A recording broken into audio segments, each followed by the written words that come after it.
Thank you, Mr. Chairman. The Twitter files were not just about Hunter Biden's laptop. Twitter files make it apparent Twitter worked overtime to suppress accurate COVID information. Dr. Jay Bhattacharya is a professor of medicine at Stanford who once tweeted an article he wrote about natural immunity. Thanks to Elon Musk's release of the Twitter files, we learned some of his tweets were tagged with the label of Trends Blacklist.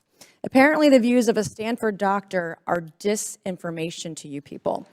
I, along with many Americans, have long-term effects from COVID. Not only was I a long hauler, but I have effects from the vaccine. It wasn't the first shot, but it was the second shot that I now developed asthma that has never gone away since I had the second shot. I have tremors in my left hand, and I have the occasional heart pain that no doctor can explain, and I've had a battery of tests. I find it extremely alarming Twitter's unfettered censorship spread into medical fields and affected millions of Americans by suppressing expert opinions from doctors and censoring those who disagree with the CDC. I have great regrets about getting the shot because of the health issues that I now have that I don't think are ever going to go away. And I know that I'm not the only American who has those kinds of concerns. Another example of what Twitter has done to censor folks is from Dr. Martin Kulldorff, a Harvard-educated epidemiologist, who once tweeted, "COVID vaccines are important for high-risk people and their caretakers. Those with prior natural infection do not need it, nor children." The Twitter files reveal this tweet was deemed false information because it ran contrary to the CDC. So my first question this morning of Ms. Gaddy, may I ask of you, where did you go to medical school? I did not go to medical school. I'm sorry? I did not go to medical school. That's what I thought. Why do you think you or anyone else at Twitter had the medical expertise to censor a doctor's expert opinion? Our policies regarding COVID were designed to protect individuals. We were seeing... You guys censored Harvard-educated doctors, Stanford-educated doctors, doctors that are educated in the best places in the world, and you silenced those voices.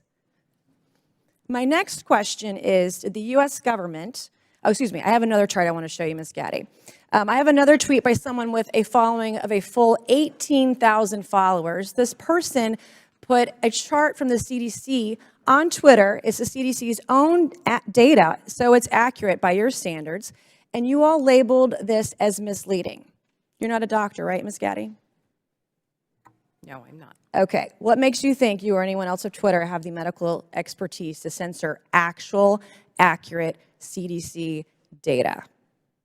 I'm not familiar with these particular situations. Yeah, I'm sure you're not. But this is what Twitter did. They labeled this as inaccurate. It is the government's own data. It's ridiculous that we're even having to have this conversation today. It's not just about the laptop. This is about medical advice that expert doctors were trying to give Americans because social media companies like Twitter were silencing their voices. I have another question, my last one for you, Ms. Gaddy. Did the U.S. government ever contact you or anyone at Twitter to pressure Twitter to moderate or censor certain tweets? Yes or no? We have a program. Did the U.S. government ever contact you or anyone at Twitter to censor or moderate certain tweets? Yes or no? We receive legal demands to remove content from the platform from the U.S. government and governments all around the world. Those are published on a third-party website, and anyone can review them. Thank God for Matt Taibbi. Thank God for Elon Musk for allowing to show us in the world that Twitter was basically a subsidiary of the FBI, censoring real medical voices with real expertise that put real Americans' lives in danger because they didn't have that information. I also want to thank one of my colleagues, Rokana, because as it turns out, censorship isn't just an important issue to conservatives. Some of my colleagues on the other side of the aisle, like Ro, found this censorship very concerning, and even wrote to you and to folks at Twitter that he was concerned about the First Amendment being censored. So I want to thank him for speaking up and speaking out about this issue, because this should not be a partisan issue. This should be an issue that's an American issue.